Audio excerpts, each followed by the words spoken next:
Antartika tak selalu berupa gurun yang membeku. Dahulu, Antartika dihuni oleh berbagai kehidupan. Dan 56 juta tahun yang lalu, makhluk menakutkan mengintai di hutannya. Burung raksasa pemakan daging setinggi 2 meter dengan bobot sebesar singa mendominasi selama jutaan tahun tanpa tanding. Mengapa burung raksasa menghilang? Adakah predator lebih besar yang masih bersemayam di balik es?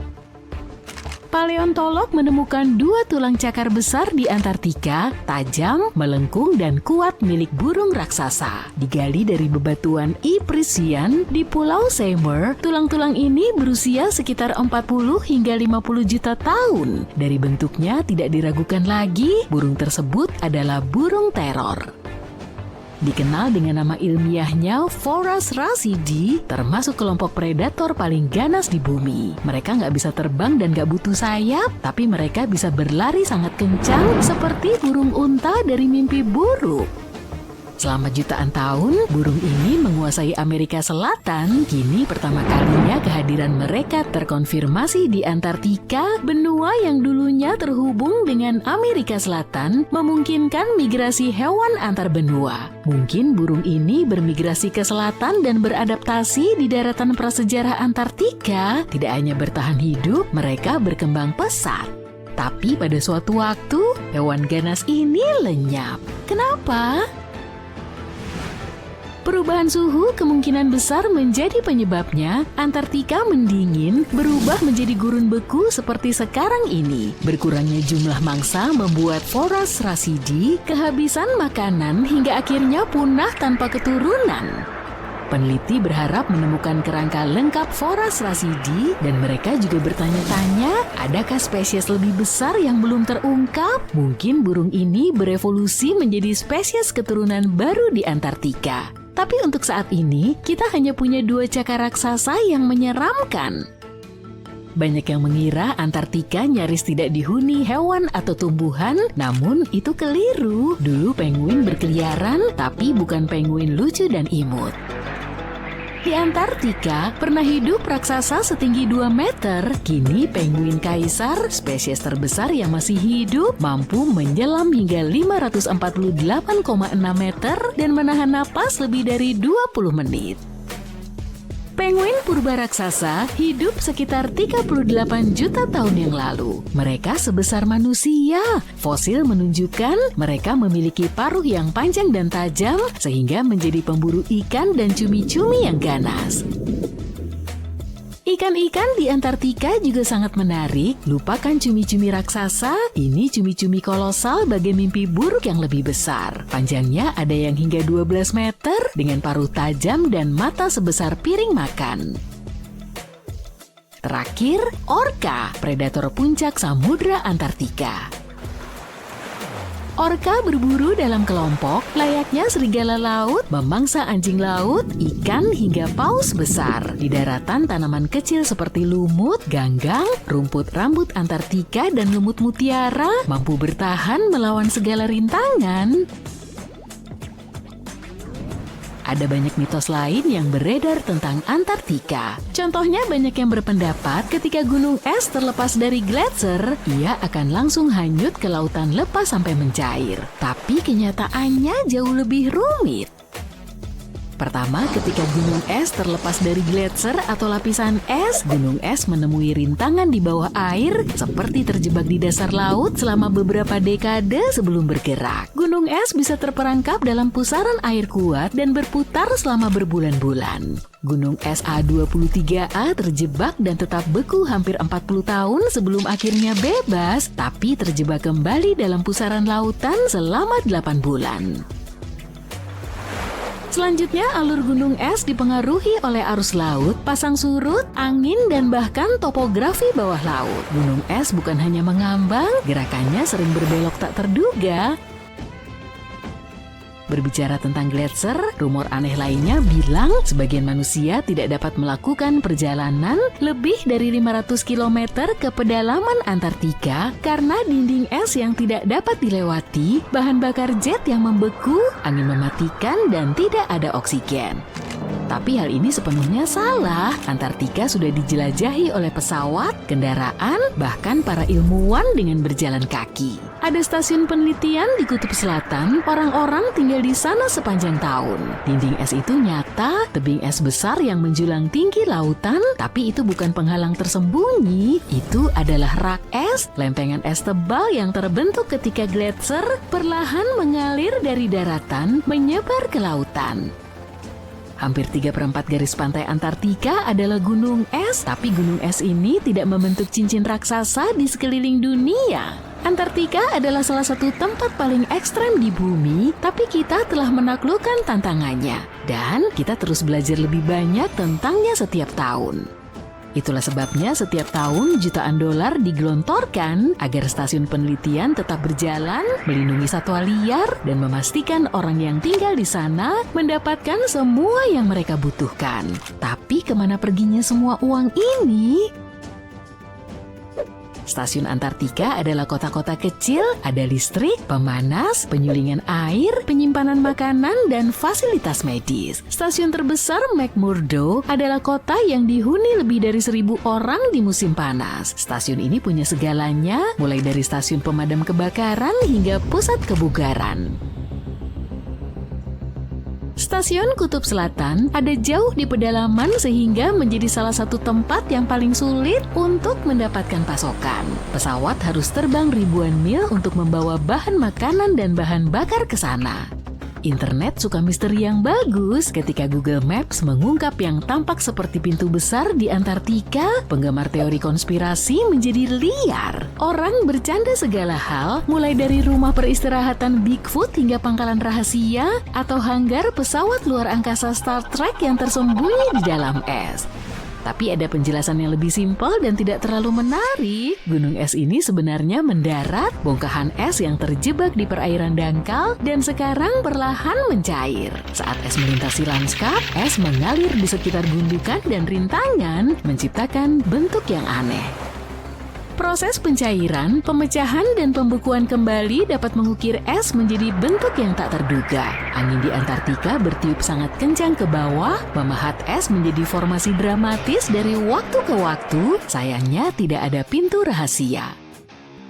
Dan bicara tentang pintu, bertahun-tahun Ushuaia, Argentina dikenal sebagai pintu gerbang ke Antartika. Perhentian terakhir sebelum benua es di mana ekspedisi dimulai, tapi ada pilihan lain nih. Punta Arenas, Chili. Yuk kita bandingkan keduanya. Ushuaia lebih dekat ke Antartika. Titik keberangkatan utama bagi wisatawan yang berlayar dengan kapal pesiar. Tapi tidak ada penerbangan reguler ke Antartika. Tidak ada basis ilmiah utama yang beroperasi dari sini. Tempat ini dikontrol oleh militer yang tidak mengizinkan penerbangan pribadi, hanya kapal yang dioperasikan secara komersial.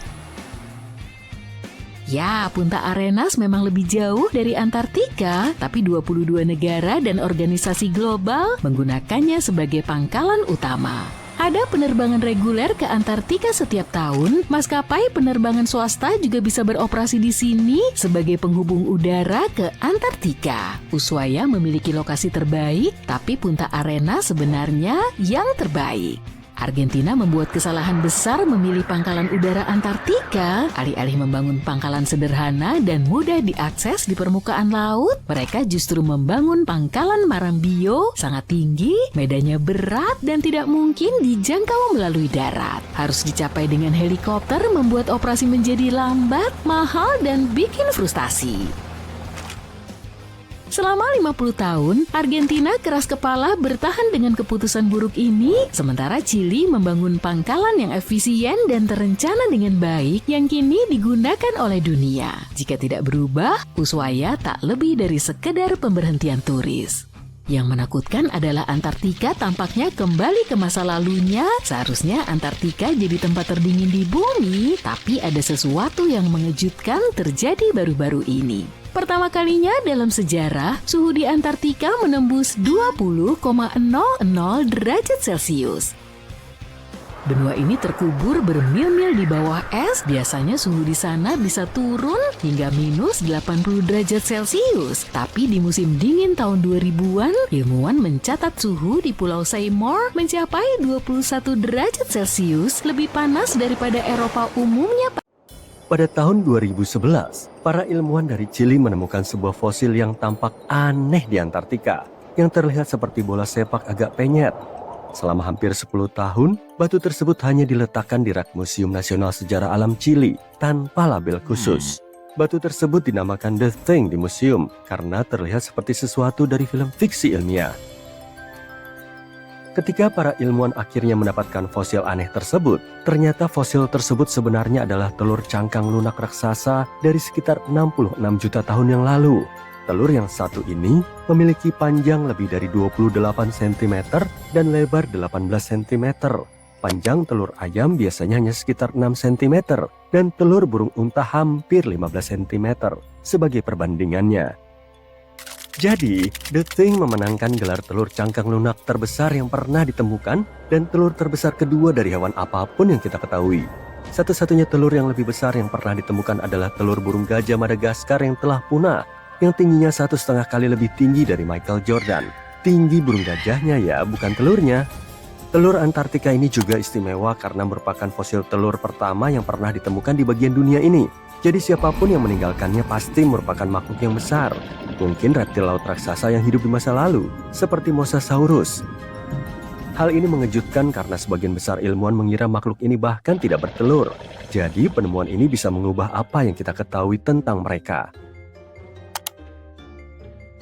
Telur ini juga unik karena memiliki cangkang yang tipis dan tidak memiliki pori-pori, yang benar-benar berbeda dari telur dinosaurus pada umumnya.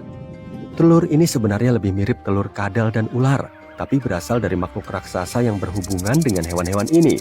Tidak ada dinosaurus atau reptil terbang yang diketahui dari waktu dan tempat itu yang cukup besar untuk bertelur sebesar itu. Jadi pastilah itu adalah Mosasaurus, tapi kita tidak bisa memastikannya 100%. Para ilmuwan melakukan banyak penelitian dan mempelajari 259 jenis reptil yang masih hidup, seperti kadal dan ular, serta telur-telurnya. Dari sini mereka menemukan bahwa induk yang bertelur mungkin memiliki panjang setidaknya 7 meter, tidak termasuk ekornya. Selama periode kapur akhir, bagian Antartika ini mungkin seperti tempat pembibitan. Para ahli paleontologi telah menemukan tulang-tulang Mosasaurus dan Plesiosaurus kecil di area yang sama, bersama dengan tulang-tulang dari hewan-hewan yang sudah dewasa. Para arkeolog di Norwegia membuat penemuan keren lainnya dan menemukan puluhan anak panah yang telah tersembunyi di dalam es selama 6.000 tahun. Panah-panah itu mencair dari sebuah bongkahan es yang besar di pegunungan tinggi yang mencakup area seluas 45 lapangan sepak bola. Pada tahun 2014 dan 2016, ketika musim panas sangat hangat, para ilmuwan pergi ke sebuah patch es yang disebut Langfonni untuk melihat-lihat. Mereka juga menemukan banyak tulang rusa dan tanduk di sana. Beberapa anak panah masih utuh dan beberapa lainnya terpotong-potong bersama dengan 5 mata panah di sekitar bongkahan es yang mencair.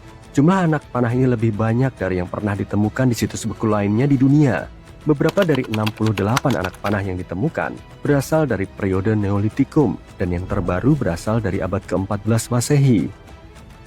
Es bagaikan mesin waktu yang sempurna yang dapat mengawetkan apapun yang ada di sana dalam kondisi yang nyaris sempurna. Langfonni menjadi terkenal sebagai salah satu situs tambahan es pertama setelah seorang pejalan kaki lokal menemukan sepatu kulit berusia 3.300 tahun tepat di sebelah tepiannya. Para ilmuwan mempelajari tempat-tempat seperti ini untuk memahami bagaimana orang-orang menggunakan situs-situs ini dan bagaimana tambalan es dari Norwegia ke Amerika Utara berubah dari waktu ke waktu. Suatu ketika, tepatnya sekitar 32.000 tahun yang lalu, seekor tupai mengubur beberapa biji di dekat sungai di Siberia. Jadi ingat film Ice Age ya? Biji-biji itu adalah milik tanaman dengan bunga putih mungil. Ribuan tahun kemudian, sekelompok ilmuwan menemukan biji-biji ini terkubur jauh di dalam tanah yang membeku, kira-kira setinggi gedung 12 lantai. Benih-benih tersebut dikelilingi oleh es dan tulang belulang hewan seperti mamut, bison, dan badak berbulu. Benih-benih yang sudah dewasa telah rusak, mungkin karena dimakan tupai, tapi beberapa benih yang lebih muda masih memiliki bagian tanaman yang baik di dalamnya. Para ilmuwan dengan hati-hati mengeluarkannya dan menaruhnya di wadah kecil untuk membantunya tumbuh. Dan inilah bagian yang paling keren. Para ilmuwan itu berhasil menemukan tanamannya. Bunga-bunganya tampak sedikit berbeda dengan bunga-bunga dari tanaman yang sama yang tumbuh saat ini. Setelah setahun, tanaman zaman es itu bahkan menghasilkan biji-biji baru. Berdasarkan hal ini, para ilmuwan menyarankan bahwa permafrost bisa menjadi tempat penyimpanan gen purba, dan kita bisa menemukan spesies yang telah punah di sana dan menghidupkannya kembali. Para ilmuwan di kapal pemecah es di Antartika sedang mencari ikan paus, namun mereka menemukan sesuatu yang jauh lebih tidak biasa. Kamera di belakang kapal, yang seberat mobil, mendeteksi 60 juta sarang ikan es di dasar Laut Weddell. Sarang-sarang itu terletak sekitar setiap 25 cm ke segala arah dan mencakup area seluas 240 km persegi, yang sedikit lebih besar daripada seluruh wilayah Washington DC. Koloni ini bahkan memiliki batas yang jelas, yaitu sebuah garis di pasir. Para ilmuwan berada di daerah tersebut karena mereka sedang mempelajari tempat khusus di lautan yang airnya sedikit lebih hangat daripada air di sekitarnya. Di air yang lebih hangat ini, mereka menemukan hewan-hewan kecil yang disebut zooplankton di dekat bagian atas. Ketika telur-telur ikan es menetas, ikan-ikan itu berenang ke area ini untuk memakan zooplankton sebelum kembali ke dasar laut untuk tumbuh dan memiliki keturunan. Karena ada begitu banyak makanan, masuk akal untuk melihat ikan es di air hangat ini. Namun mereka tidak menyangka akan menemukan sarang ikan es dalam jumlah yang sangat banyak, lebih dari yang pernah dilihat. Antarctica Heritage Trust di Selandia Baru menemukan beberapa negatif foto lama di sebuah gubuk di Antartika. Foto-foto tersebut ternyata merupakan gambar-gambar unik dari Ross Sea Party. Ini adalah ekspedisi terkenal yang gagal yang dipimpin oleh Ernest Shackleton. Dia ingin menjadi orang pertama yang menyeberangi Antartika melalui darat, dari Laut Weddell ke Laut Ross, melewati Kutub Selatan. Namun ada yang tidak beres ketika kapal mereka Aurora terhempas ke laut. Mereka harus menggunakan gubuk milik penjelajah lain, Kapten Robert Falcon Scott. Tujuannya adalah untuk menjadi orang pertama yang mencapai Kutub Selatan. Namun sayangnya, dia juga tidak berhasil. Negatifnya terbuat dari selulosa nitrat dan ditemukan saling menempel dalam sebuah kotak kecil. Lembaga tersebut membawa negatif foto tersebut kembali ke Selandia Baru, di mana mereka dengan hati-hati memisahkannya dan menemukan 22 gambar yang tersembunyi. Banyak dari foto-foto tersebut yang rusak, namun mereka masih bisa mengenali beberapa tempat yang familiar di sekitar McMurdo Sound, sebuah area terkenal di Antartika. Tidak ada yang tahu pasti siapa yang mengambil foto-foto tersebut. Pada bulan Desember 2021, beberapa ilmuwan melihat tanda aneh di Larsen Ice Shelf, sebuah lapisan es raksasa di lepas pantai timur Antartika. Mereka mengira itu mungkin sungai yang mengalir di bawah es. Jadi mereka mengebor sedalam 487 meter untuk memeriksanya. Mereka berharap menemukan air, tapi mereka tidak menyangka bahwa air itu Seluruh internet sedang heboh membicarakan penemuan tak biasa di Google Maps di Antartika. Di tenggara stasiun Showa milik Jepang, seseorang melihat sebuah pintu raksasa yang mencolok di lanskap bersalju. Beberapa orang menyebutnya sebagai rumah liburan Bigfoot atau pesawat ulang-alik dari Star Trek. Yang lain mengatakan itu adalah pintu Boeing yang terlepas dan entah bagaimana berakhir di salju. Para ilmuwan punya penjelasan yang jauh lebih membosankan. Tampaknya, apa yang disebut sebagai pintu itu sebenarnya adalah bagian dari es laut yang cepat terbentuk. Es ini mengapung di dekat pantai, di mana airnya dangkal dan pulau-pulau tersebar di sekitarnya. Tempat ini mungkin saja adalah gunung es yang tersangkut dan perlahan-lahan mencair di tempatnya. Kamu bisa melihat gunung es lain di sekitar area yang sama. Es yang mengalir di sekitar batu karang bawah laut yang padat bisa membentuk pola alami. Es di sini cukup tipis, dan karena ada batu-batu di bawahnya, es membentuk bentuk-bentuk yang unik. Para ahli geologi menambahkan bahwa temuan misterius itu hanyalah sebuah punggungan berbatu yang menonjol karena permukaan es sedikit menurun. Bagian atasnya adalah punggungan, dan di sisinya terdapat 2 ekor salju, yaitu jejak panjang salju yang dibentuk oleh angin. Ekor salju ini menunjukkan ke arah mana angin biasanya bertiup di daerah ini. Penemuan misterius Google Maps sebelumnya di Antartika adalah sebuah piramida yang ternyata merupakan sebuah gunung. Kamu bisa dengan mudah menemukannya jika menggulir hingga ke pegunungan Ellsworth. Nikosha adalah pegunungan tertinggi di Antartika dan membentang hampir sepanjang 250 mil. Ini bukanlah piramida pertama di benua ini. Karena para penjelajah dari ekspedisi Antartika Inggris menemukan gunung lain yang bentuknya tidak biasa dan menjulukinya The Pyramid. Namun, yang satu ini ternyata tidak berbentuk piramida. Jadi, tidak ada piramida di Antartika. Maaf telah mengecewakanmu. Pada tahun 2011, para ilmuwan dari Chili menemukan fosil aneh di Antartika yang bentuknya seperti bola sepak yang gepeng. Fosil itu mendapat julukan The Thing karena bentuknya seperti sesuatu dari film fiksi ilmiah. Ternyata, itu adalah telur raksasa bercangkang lunak dari sekitar 66 juta tahun yang lalu. Telur itu memiliki panjang lebih dari 11 inci dan lebar 7 inci. Satu-satunya telur yang lebih besar yang pernah ditemukan adalah milik burung gajah Madagaskar yang telah punah, yang tingginya 1,5 kali Michael Jordan. Telur Antartika ini istimewa karena merupakan fosil telur pertama yang ditemukan di dunia ini. Siapapun yang meninggalkannya pasti sangat besar. Kemungkinan besar itu reptil laut raksasa dari masa lampau, seperti Mosasaurus. Hal ini mengejutkan karena sebagian besar ilmuwan mengira makhluk-makhluk ini bahkan tidak bertelur. Telur ini juga unik karena memiliki cangkang tipis dan tidak memiliki pori yang benar-benar berbeda dari kebanyakan telur dinosaurus. Para ilmuwan melakukan banyak penelitian dan mempelajari 259 jenis reptil yang masih hidup, seperti kadal dan ular, beserta telurnya. Dari sini, mereka menyimpulkan bahwa makhluk yang bertelur itu kemungkinan besar memiliki panjang setidaknya 23 kaki, belum termasuk ekornya. Pada akhir periode Kapur, bagian Antartika ini pasti berfungsi sebagai tempat pembibitan mereka. Paleontolog telah menemukan tulang-tulang Mosasaurus dan Plesiosaurus kecil di area yang sama, serta tulang-tulang dari yang sudah dewasa. Jika kamu pernah kehilangan kartu identitas dan belum menemukannya, coba cari di bawah es Antartika. Setidaknya itu berhasil untuk seorang pria yang bertemu kembali dengan kartu akses keamanannya setelah 21 tahun. Rod Budd, teknisi yang meneliti kehidupan laut di dasar laut Antartika, menemukan kartu itu saat menyelam di Cape Evans. Rod mengira itu mungkin kartu kredit, jadi ia memasukkannya ke saku dan melanjutkan pekerjaannya. Ketika ia melihatnya lebih dekat, ia menyadari bahwa kartu itu sebenarnya milik seseorang bernama David McCall. Kartu itu tetap berada di lembaga riset tempat Rod bekerja selama 8 tahun lagi, hingga akhirnya mereka berhasil menemukan David. Ternyata, dia sendiri belum pernah ke Antartika. Pada tahun 2003, seseorang membobol mobilnya di Wellington, Selandia Baru, dan membuang isi tas kerjanya ke pelabuhan. Jadi, kartu itu menempuh perjalanan lebih dari 2.400 mil dalam 13 tahun. Bahkan tidak ada arus laut yang bergerak langsung dari Wellington ke Cape Evans.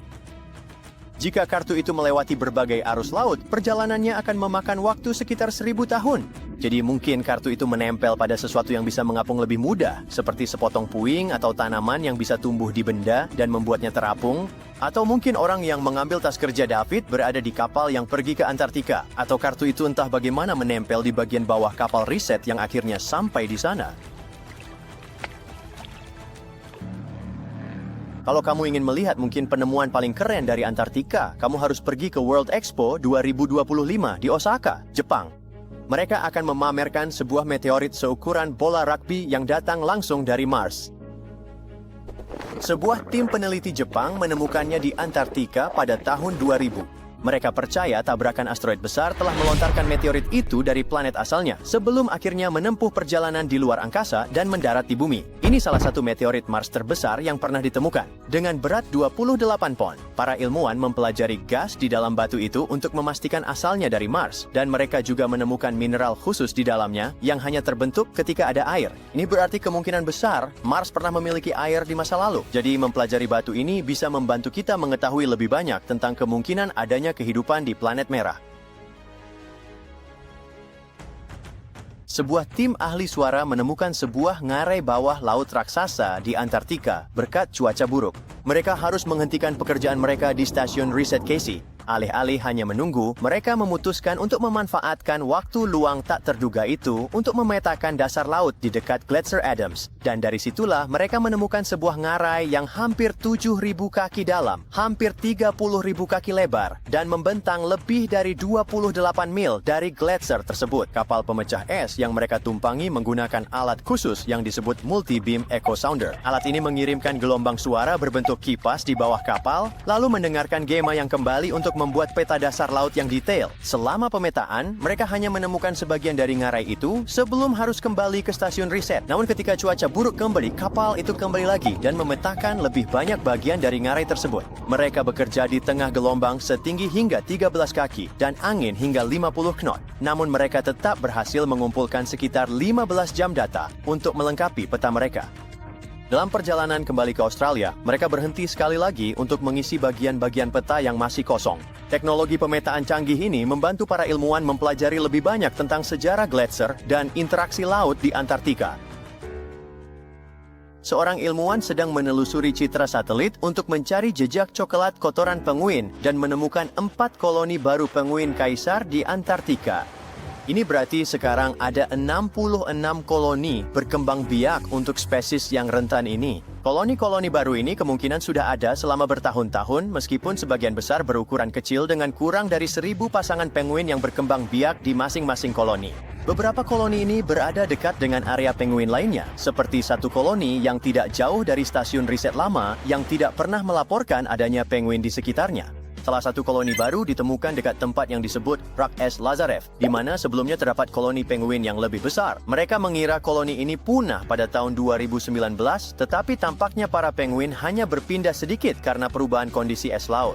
Jika kita menambahkan penguin yang baru ditemukan ke total populasi jenis ini, jumlahnya tidak banyak berubah. Tetapi ini dapat membantu ilmuwan melihat bagaimana penguin kaisar beradaptasi dengan kondisi yang berubah. Monster Loch Ness sebenarnya bukan berasal dari Skotlandia. Ternyata makhluk yang hidup di dunia nyata ini hidup di perairan Antartika yang membeku sekitar 70 juta tahun yang lalu. Pada tahun 2019, para peneliti menemukan fosil reptil laut prasejarah berukuran besar yang sangat mirip dengan apa yang orang gambarkan sebagai Nessie. Binatang ini sangat menakutkan, dengan panjang hingga 11 meter, dengan leher yang besar seperti jerapah. Beratnya juga sekitar 15 ton. Yang kira-kira seukuran 3 ekor gajah.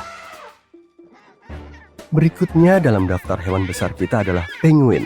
Aku tahu penguin bukanlah hewan yang bisa dibilang besar, namun para ilmuwan baru saja menemukan apa yang mereka pikirkan sebagai penguin terbesar yang pernah ada. Kumimamo fortisi diyakini bahwa burung raksasa ini berkeliaran di Selandia Baru sekitar 55 juta tahun yang lalu, dan mereka sangat besar. Dengan berat lebih dari 150 kg, itu sekitar 5 kali ukuran penguin kaisar yang dianggap sebagai penguin terbesar yang masih hidup saat ini.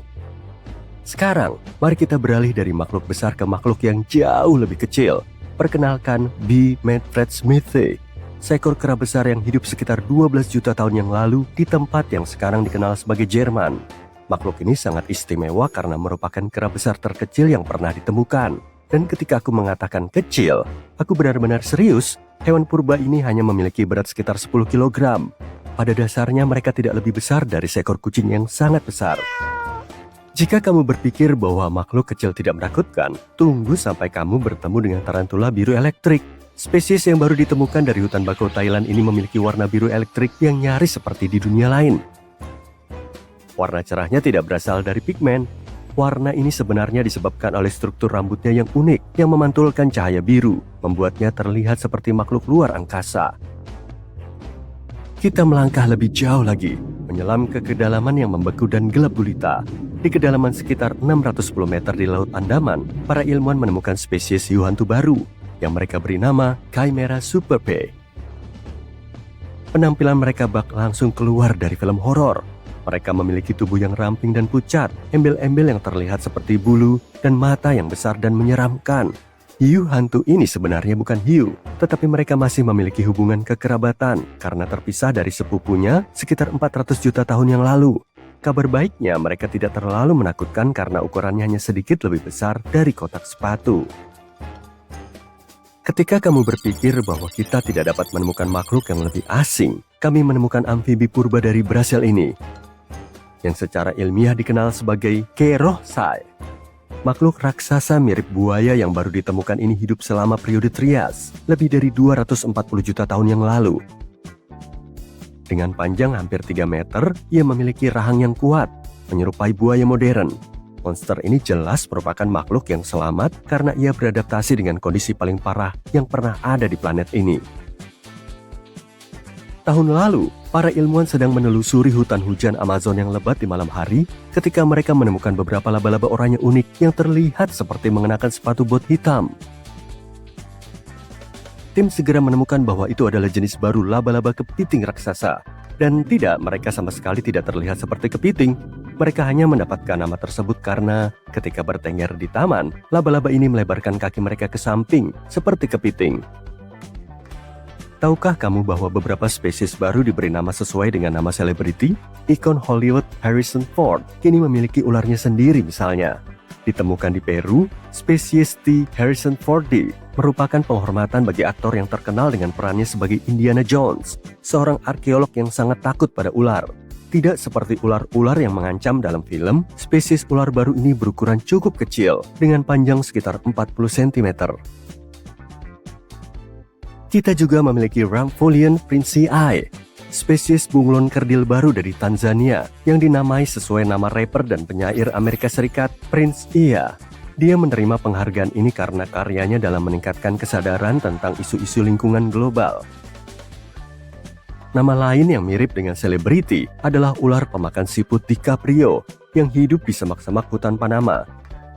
Ular bernama Latin Ermolin dicaprioi ini memiliki panjang sekitar 38 cm dan menghabiskan malamnya di atas pelepah pohon palem untuk mencari siput dan siput bugil.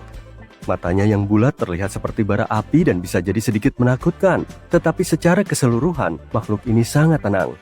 Bahkan ketika mereka terancam, ia tidak menggigit, ia hanya melingkar di sekitar kepalanya dan mengeluarkan bau yang sangat tidak sedap.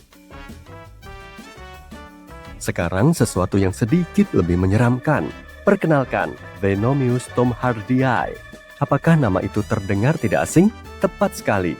Spesies laba-laba baru ini dinamai sesuai dengan penggambaran Tom Hardy sebagai karakter Marvel yang terkenal, Venom. Dan semua itu karena bintik hitam pada perut laba-laba mengingatkan para peneliti pada tokoh antihero yang terkenal itu. Sebagian besar laba-laba spesies ini ditemukan di Australia pada malam hari, duduk di jaringnya yang rumit di daerah hutan dekat pantai. Ketika diganggu, perayap menyeramkan ini sering bersembunyi di dalam cekungan berlapis sutra di cabang-cabang pohon.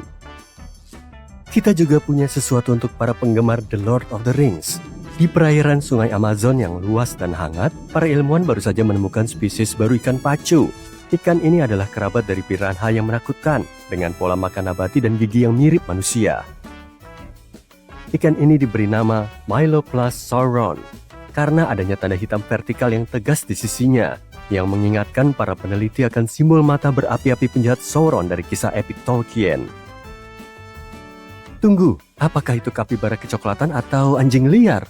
Sebenarnya bukan keduanya. Ini adalah rusa kerdil yang baru saja ditemukan. Makhluk kecil ini seukuran anjing basset hound, berkeliaran di hutan-hutan Peru. Kombinasi mata besar, tubuh kekar, dan kaki pendek membuat hewan ini sangat menggemaskan. Rusa kecil yang lucu ini adalah kebalikan dari apa yang akan kita bahas selanjutnya. Makhluk yang tampak aneh ini adalah apa yang kita yakini sebagai binatang bergigi 5. Fosilnya yang ditemukan di Patagonia, Chili, menunjukkan bahwa ia hidup pada masa dinosaurus sekitar 72 juta tahun yang lalu. Temuan ini hanyalah salah satu bukti bahwa mamalia telah berkeliaran di sekitar bagian Amerika Selatan jauh lebih awal dari yang kita duga. Beranjak dari hutan Amerika Selatan ke padang pasir Australia, kita menemukan kadal naga pasir yang secara ilmiah dikenal sebagai Tenephorus caecalpa. Dengan warna pasir dan tubuhnya yang panjang dan ramping, kadal ini terlihat seperti membintangi film Dune. Ditemukan tahun lalu, kadal naga pasir ini berpadu sempurna dengan pasir ganas Gurun Great Victoria di Australia Selatan. Selama lebih dari 10 tahun, makhluk bermata besar berhasil bersembunyi dari para ilmuwan yang berkelana ke pegunungan di barat daya Cina. Tapi tidak kali ini. Pada tahun 2023, kelompok ini akhirnya berhasil mengambil foto 7 katak yang tidak sesuai dengan spesies yang telah diketahui. Katak-katak tersebut sekarang dikenal sebagai katak berbau leisan, spesies yang tumbuh sepanjang 5 cm dan memiliki benjolan-benjolan kecil di sekujur tubuhnya yang berwarna hijau rumput. Di lepas pantai Chili, baru-baru ini kita menemukan gunung laut yang tingginya hampir 4 kali lipat Burj Khalifa. Gunung bawah laut biasanya merupakan rumah bagi bentuk kehidupan yang indah, seperti tanaman spons dan karang purba. Tapi gunung laut di Chili ini juga menyembunyikan makhluk yang dikenal sebagai monster spaghetti terbang. Ini adalah jenis cumi-cumi langka dengan tentakel panjang seperti mie yang membuatnya terlihat seperti hidangan pasta bawah air. Termasuk tentakelnya, makhluk aneh ini bisa mencapai panjang lebih dari 40 meter. Baru-baru ini para ilmuwan sedang menyelam di perairan dingin semenanjung Antartika ketika mereka mengira telah menemukan seekor ikan naga yang sedang berenang. Tetapi ada sesuatu yang tidak biasa pada ikan yang satu ini. Ternyata ikan ini memiliki 2 garis vertikal yang lebih gelap di sepanjang tubuhnya yang ramping. Danau Enigma, nama yang sangat pas. Danau ini sudah cukup aneh karena seharusnya tidak ada. Tapi sekarang kami menemukan kehidupan nyata di bawahnya. Dan ini mungkin bisa membantu NASA dalam pencarian kehidupan di luar angkasa. Danau ini terletak jauh di dalam jantung es Antartika. Jadi ini bukan kolam biasa yang biasa kita kenal. Lebih mirip balok es berbentuk danau, atau begitulah yang kami pikirkan. Baru-baru ini para ilmuwan Italia menemukan sebuah rahasia yang telah terkubur selama berabad-abad. Sebuah badan air betulan, dan di dalamnya kehidupan bersemi. Berbagai mikroorganisme, bahkan beberapa pemburu kecil yang aneh. Ini sangat aneh, mengingat Enigma terletak di sudut terpencil dan keras di planet kita, tanah Victoria Utara di Antartika. Kutub selatan secara keseluruhan memang dingin, tapi di tempat ini suhu dapat turun drastis hingga minus 40,6 derajat Celcius. Meskipun rata-ratanya sekitar 7 derajat. Dingin. Seperti yang telah kami sebutkan, danau ini seharusnya tidak ada di sana. Antartika secara teknis adalah gurun terbesar di bumi meskipun tertutup salju karena sangat kering. Tidak ada hujan, salju hanya sesekali dan matahari nyaris tidak menguapkan apapun. Kalaupun ada air, angin yang sangat kencang akan mengeringkan semuanya dengan sangat cepat. Mari berpikir sejenak, danau ini seharusnya kehilangan 198.217.926 liter air per tahunnya. Namun, airnya tetap ada. Kok bisa? Ya, nggak ada yang tahu. Ilmuwan mengatakan bahwa mungkin ada sesuatu di bawah tanah yang terus-menerus mengisi ulang air danau. Tapi mereka nggak tahu apa itu. Mungkin sungai bawah tanah, es yang mencair, atau sesuatu yang lain sama sekali. Itulah kenapa namanya Danau Enigma. Balok es yang kami sebutkan bersifat permanen dan sangat tebal, setidaknya 11 meter, lebih tinggi dari gedung 3 lantai. Jadi para peneliti memutuskan untuk memeriksa apakah ada sesuatu di bawahnya. Mereka menggunakan radar penetrasi tanah, detektor gema super cerdas untuk tanah. Radar ini mengirimkan gelombang radio tak terlihat ke dalam bumi. Ketika gelombang mengenai sesuatu di bawah tanah, seperti air, batu, atau apapun, gelombang tersebut memantul kembali ke perangkat. Dengan mengukur berapa lama waktu yang dibutuhkan sinyal untuk kembali, dan seberapa kuat sinyal tersebut, kita dapat menentukan jarak dan apa sebenarnya mengenai radar. Begitulah cara hewan seperti kelelawar, paus, dan lumba-lumba melihat di bawah air. Dan kita manusia mencuri ide alam yang keren ini untuk meneliti struktur terkubur dan gua-gua tersembunyi. Ilmuwan menggunakan perangkat ini di seluruh permukaan Enigma. Dengan cara ini mereka dapat membuat peta lengkap dari dunia bawah es ini. Airnya sendiri tidak mengejutkan, ekosistem unik di bawahnya lah yang mengagetkan mereka. Sayangnya sih nggak ada monster atau rahasia luar angkasa kali ini. Ada mikroorganisme yang mungkin nggak ada di tempat lain di bumi. Entah bagaimana, makhluk-makhluk ini berhasil bertahan hidup dalam isolasi total dan suhu dingin ekstrim. Bukannya kita nggak mengenal mikroorganisme ini sama sekali. Kita pernah menemukannya di tempat lain, tapi yang di danau ini agak berbeda. Ada beberapa jenis yang hidup di sana. Yang pertama adalah Bacteroidota. Mereka senang memecah molekul kompleks terutama di perutmu dan membantu mencerna serat tumbuhan yang sulit. Mereka lebih sering ditemukan di dalam tubuh kita. Tetapi di alam bebas, Mereka terkadang ada di tanah dan lautan. Lalu, Actinobacteriota, ahli kimia genius di antara bakteri. Mereka menguraikan zat organik dan membantu tanah jadi lebih sehat. Mereka juga dikenal sebagai penghasil antibiotik, jadi kita banyak bergantung pada mereka dalam bidang pengobatan. Yang ketiga, Pseudomonadota. Bakteri ini tidak mengejutkan, mereka sangat adaptif. Mereka dapat tumbuh subur di mana saja, mulai dari tanah, air, hingga tubuh manusia. Beberapa di antaranya bermanfaat, membantu tanaman tumbuh, dan berperan dalam siklus nutrisi. Tapi ada juga yang dapat menjadi patogen oportunistik. Nakal ya. Yang mengejutkan, Danau Enigma punya banyak sekali Pathescriptbacteria. Mereka sangat kecil, bahkan untuk ukuran mikroorganisme, dan hampir tidak bisa melakukan apa-apa sendiri.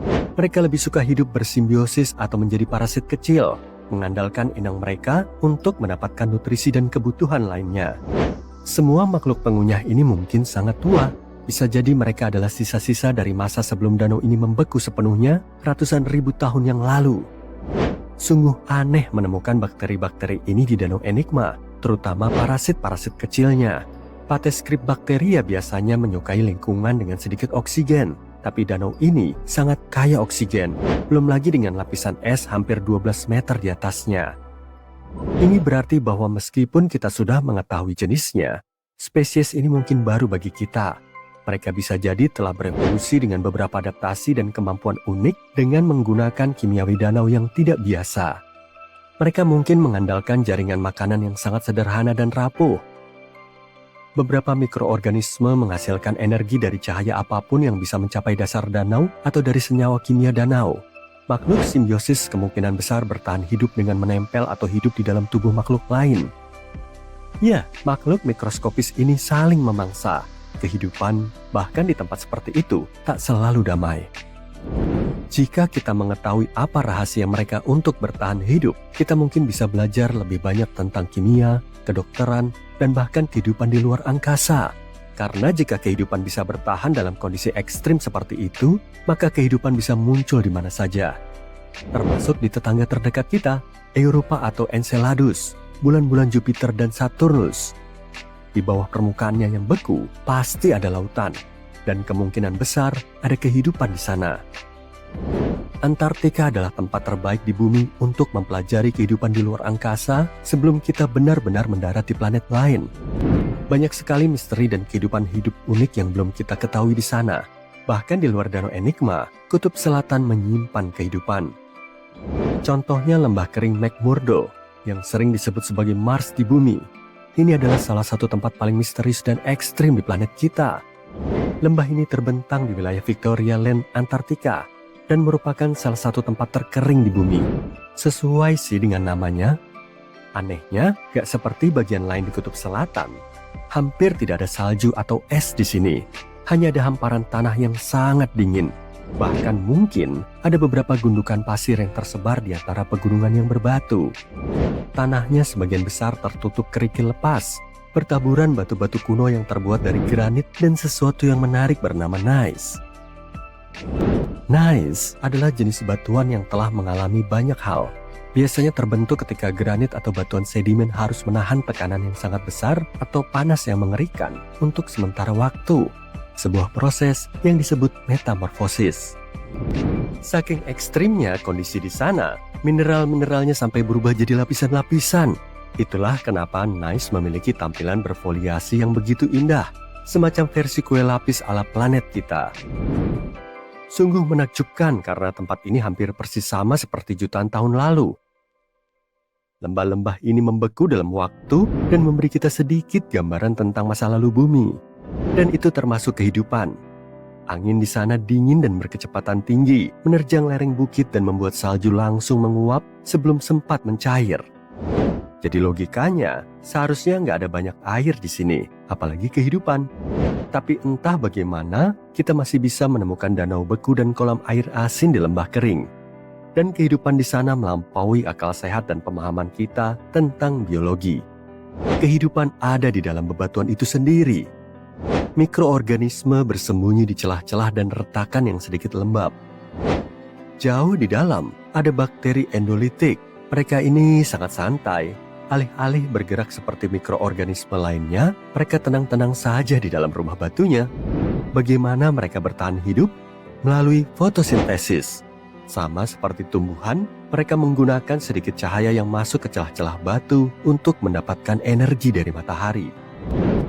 Sementara itu, di tempat lain, di bawah Glacier Taylor, ada bakteri yang gak butuh apapun. Baik kenyamanan, sinar matahari, bahkan oksigen. Bakteri ini mengandalkan makanan berupa batuan berkarat dan belerang untuk bahan bakar metabolisme mereka yang aneh. Dengan mengurai belerang dan besi, mereka mendapatkan energi untuk bertahan hidup. Dengan cara ini mereka dengan mudah bertahan di laut dalam pada suhu di bawah nol, terputus sama sekali dari sinar matahari, oksigen, dan dunia itu sendiri. Kehidupan dan ketiadaan kehidupan di tempat ini membuatnya sangat menarik. Di beberapa bagian lembah seperti lembah universitas, ya begitulah namanya, lapisan esnya sangat keras sehingga tidak ditemukan mikroba sama sekali. Ini mungkin salah satu dari sedikit tempat di bumi. Di salah satu taman beres di Kanada, para ilmuwan menggali lapisan es tebal lalu menemukan kerangka aneh bernama naga beku. Kerangka ini telah tertimbun es selama jutaan tahun dan para ahli harus mencurahkan waktunya sampai puluhan tahun untuk meneliti spesies fosil aneh ini. Kemudian, fosil ini teridentifikasi sebagai genus Pterosaurus baru. Pterosaurus merupakan reptil terbang raksasa yang punya rentang sayap sampai 5 meter dan kepalanya 3,5 kali lebih besar dari tubuhnya. Pterosaurus hidup 76 juta tahun yang lalu bersamaan dengan para dinosaurus. Para ilmuwan mendeskripsikannya sebagai hewan terbang terbesar, tergarang, dan teraneh. Genus baru ini kemudian dinamakan sebagai Cryodragon boreas yang berarti naga beku dari utara. Pada tahun 2013, seorang pendaki gunung sedang hiking di salah satu gunung tertinggi di Eropa Barat, Mont Blanc. Dia melihat kotak logam misterius yang menyembul di permukaan salju, kemudian membukanya. Ternyata kotak itu berisi batu rubi, zamrud, dan safir. Pendaki itu pun segera menyerahkan kotak temuannya ke pihak yang berwenang. Kemungkinan besar kotak itu milik penumpang pesawat dari India yang menabrak Mont Blanc lebih dari 50 tahun yang lalu. Harganya ditaksir mencapai lebih dari 2,8 miliar rupiah dan pihak terkait masih mencari pewaris dari kotak perhiasan kecil itu. Di barat Laut Siberia tahun 2007, seorang pengembala rusa kutub sedang bertualang bersama anak-anaknya. Di tengah perjalanan, dia melihat objek misterius di dalam es yang kemudian diketahui sebagai anak mamut beku. Dia pun segera menghubungi museum setempat. Anak mamut itu akhirnya diberi nama Luba dan menjadi mumi mamut paling awet saat ditemukan. Luba telah terkubur di dalam es selama 41.800 tahun saat ia masih berumur 30 sampai 35 hari. Panjang tubuhnya kira-kira sama dengan anak sapi besar. Nah, apa kamu pengen melihat Luba secara langsung? Datang aja ke sejumlah museum di seluruh dunia. Di benua Antartika, ada gunung berapi beku Erebus yang tertutup oleh lapisan salju dan es. Gunung berapi ini pertama kali ditemukan saat meletus pada tahun 1841 oleh para penjelajah yang sedang melakukan ekspedisi Arktik. Gunung ini setinggi lebih dari 3.657 meter dan telah aktif selama 1,3 juta tahun terakhir. Di tengah-tengah Erebus, terdapat kawah raksasa yang dipenuhi dengan lava cair. Gunung berapi ini meletus secara berkala, sehingga letusannya ini diklasifikasikan sebagai erupsi berkelanjutan. Meski begitu, gak ada yang perlu dikhawatirkan karena letusannya biasanya relatif kecil. Pada tahun 1991, dua pendaki di pegunungan Alpen Italia dikejutkan dengan penemuan jasad. Mereka langsung mengiranya sebagai mayat pendaki yang belum lama hilang. Duo itu harus bersusah payah turun lagi untuk melaporkan temuan itu. Setelah tulang belulangnya disatukan, jasad itu ternyata berasal dari zaman purba. Menurut estimasi para ilmuwan, manusia es ini sudah berumur lebih dari 5.000 tahun yang kemudian dinamai Otzi. Temuan ini dianggap sebagai hal yang sangat baru bagi para ilmuwan karena kondisi jasad Otzi masih sangat terjaga. Dan setelah meneliti Otzi selama bertahun-tahun, mereka jadi lebih paham soal kemiripan antara kita dan nenek moyang kita. Tubuhnya dipenuhi dengan tato artistik Dan menurut hasil penelitian pada isi perutnya, makanan terakhir yang diasup Ozzy adalah daging asin kering atau mirip-mirip dengan bacon di zaman now. Saat ini, Ozzy memiliki sedikitnya 19 kerabat hidup di Eropa Tengah. Saat sedang meneliti sarang tupai purba di Siberia, para ilmuwan juga menemukan objek menarik lain. Ada biji yang terkubur jauh di bawah tanah dan kemungkinan biji itu telah ditimbun oleh salah satu tupai. Es telah melapisinya selama 32.000 tahun. Rupanya, biji itu berasal dari bunga Silene stenophila yang telah lama punah. Dan uniknya, para ilmuwan bisa mengembalikan struktur jaringannya lalu menumbuhkan bunga itu. Mereka kemudian menanam kembali bunga yang punah itu ke habitat alaminya di seluruh dunia.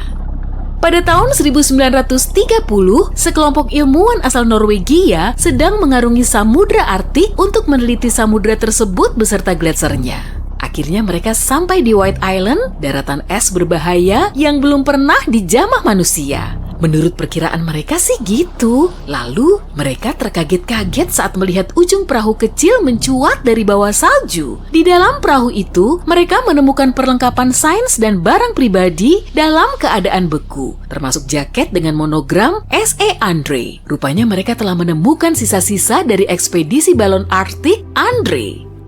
Pada tahun 1897, para penjelajah Swedia di bawah pimpinan Solomon August Andre melintasi kutub utara dengan naik balon hidrogen dan gak ada seorang pun yang tahu pasti nasib mereka. Baru setelah ditemukan sisa-sisa dari ekspedisi ini 33 tahun kemudian, publik semakin tercerahkan. Ternyata balon itu menabrak White Island setelah 2 hari mengudara dari Swedia. Akibatnya, para penjelajah itu harus menyusuri seisi pulau cuma dengan perahu kecil seadanya, tapi nggak berhasil bertahan.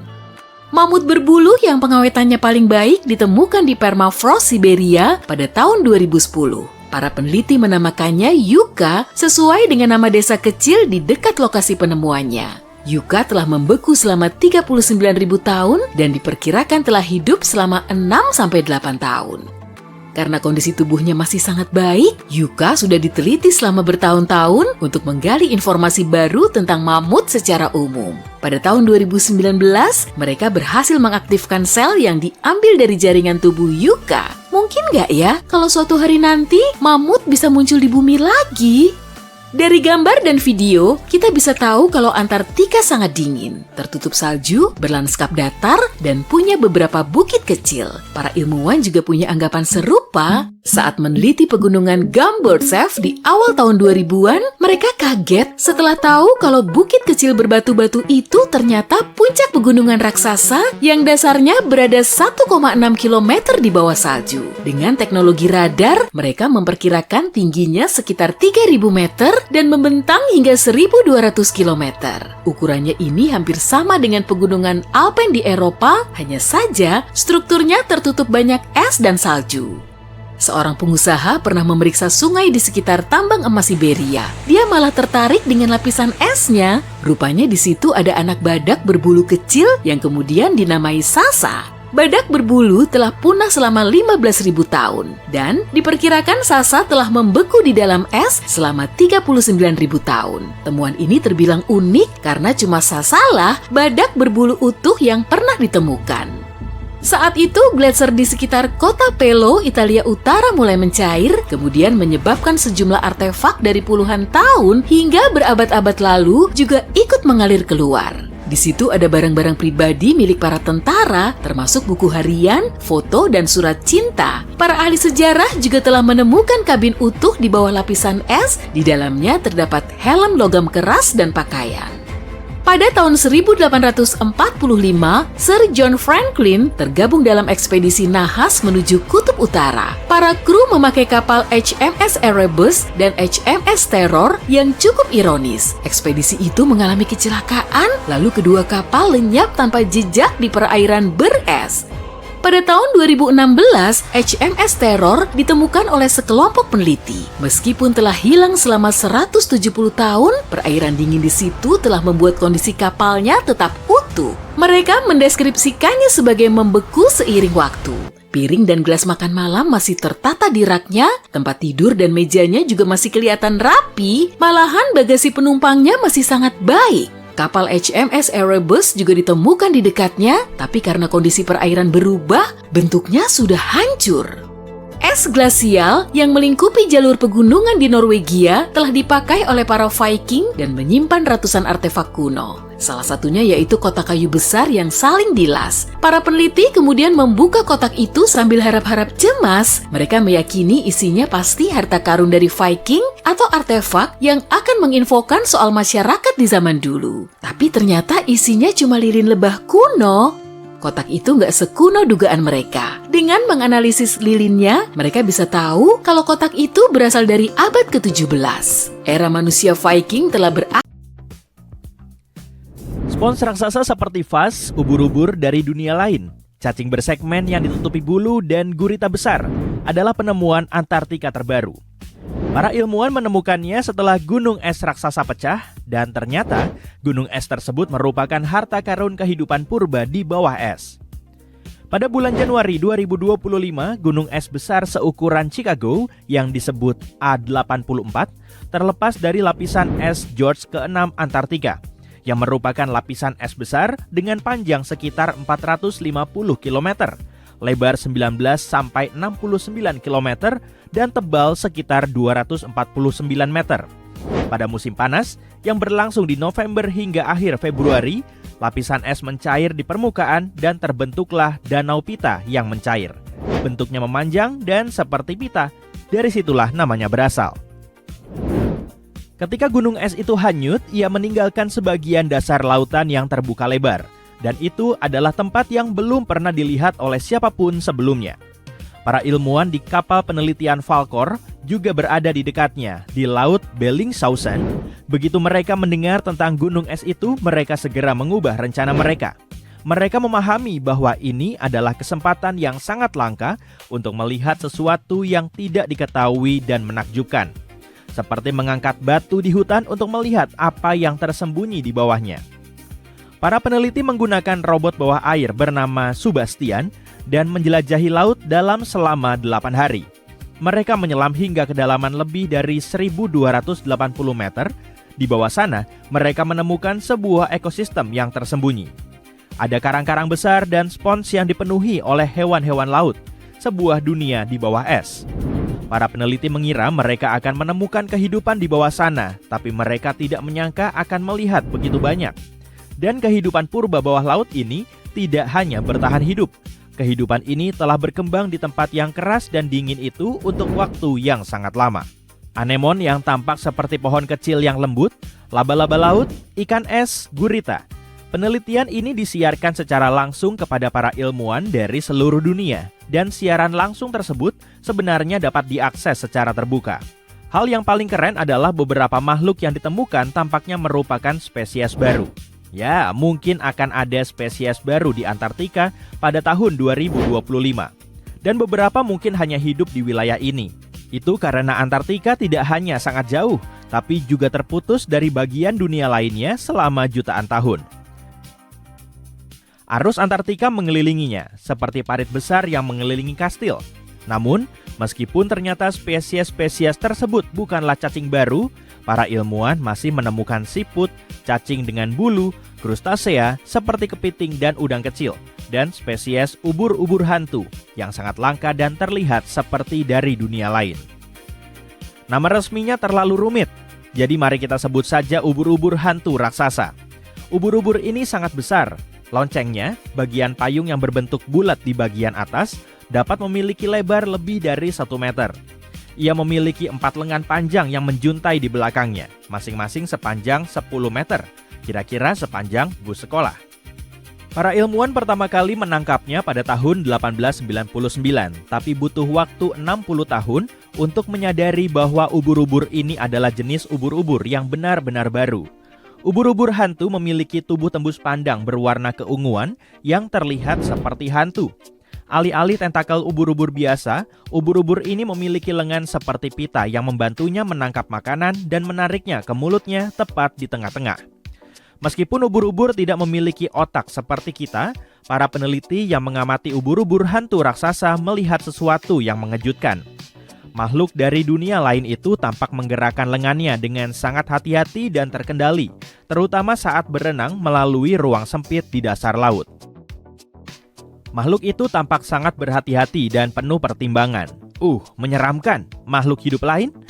Ubur-ubur memiliki jaringan saraf sederhana, bukan otak yang membantu mereka merasakan dunia di sekitarnya. Tapi cara ubur-ubur hantu ini bergerak membuat para ilmuwan berpikir bahwa ubur-ubur ini mungkin lebih pintar atau lebih terkoordinasi daripada ubur-ubur lainnya. Mempelajarinya dapat membantu para ilmuwan mempelajari bagaimana hewan tanpa otak masih bisa menjelajah dan bertahan hidup di tempat yang sulit di bawah air.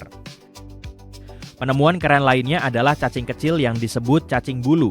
Para ilmuwan menyebutnya Polychaetes. Tapi mari kita sebut saja cacing bulu karena kedengarannya menyenangkan. Banyak sekali jenis cacing bulu yang hidup di bagian laut yang sangat dingin dan dalam. Cacing bulu memiliki tubuh yang terbuat dari banyak segmen dan mereka memiliki bulu-bulu kecil di sepanjang sisinya.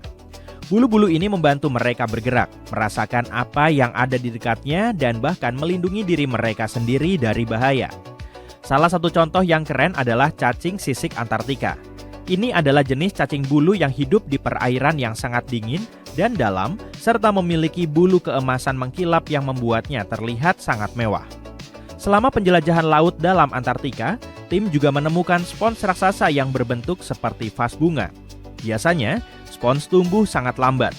Jadi untuk menjadi sebesar itu, spons pasti sudah tumbuh di sana dalam waktu yang sangat lama, bahkan mungkin ratusan tahun. Ukurannya yang besar menunjukkan bahwa hewan-hewan laut dalam yang tinggal di sekitar mereka tidak baru saja pindah ke sana. Makhluk-makhluk laut itu telah berada di sana selama beberapa dekade dan berhasil membentuk komunitas yang berkembang di bawah es. Jadi, itu benar-benar kehidupan purba yang bersembunyi di bawah semua es itu. Dan itu sangat mengejutkan para ilmuwan. Dalam penelitian terdahulu, orang biasa menjatuhkan kamera melalui lubang di es atau mengunjungi area gunung es lama setelah esnya pecah untuk menjelajahi ekosistem yang tersembunyi. Saat itu mereka biasanya melihat dasar laut yang kosong dan gundul dengan hanya sedikit makhluk hidup. Namun kali ini, tim tiba hanya beberapa minggu setelah gunung es raksasa itu pecah dan mereka bisa melihat apa yang tersembunyi di bawahnya. 14 km pertama di belakang lapisan es dapat menyembunyikan ekosistem yang kaya dan sibuk. Daerah itu gelap, dingin dan tersembunyi selama berabad-abad. Dan tetap saja, semua jenis makhluk hidup di sana. Hal ini menunjukkan bahwa kehidupan bisa bertahan di tempat yang tampaknya terlalu keras atau beku untuk kehidupan. Di sisi lain, menemukan semua kehidupan di bawah sana tidaklah terlalu mengejutkan. Banyak hewan yang hidup di tempat yang gelap dan dingin di bawah air. Jadi masuk akal jika mereka juga berada di bawah lapisan es. Es menyembunyikan mereka dan membuat mereka aman dari apapun yang terjadi di atas. Tapi yang aneh adalah banyaknya jenis makhluk yang hidup di sana. Padahal dulunya tempat ini sangat tertutup. Tempat ini sebenarnya sangat mirip dengan dasar laut di beberapa bagian Antartika yang tidak memiliki es di atasnya. Bagaimana bisa? Biasanya, tanaman kecil yang disebut fitoplankton tumbuh di dekat permukaan yang terkena sinar matahari. Hewan kecil mirip udang yang disebut krill memakan tumbuhan tersebut di malam hari.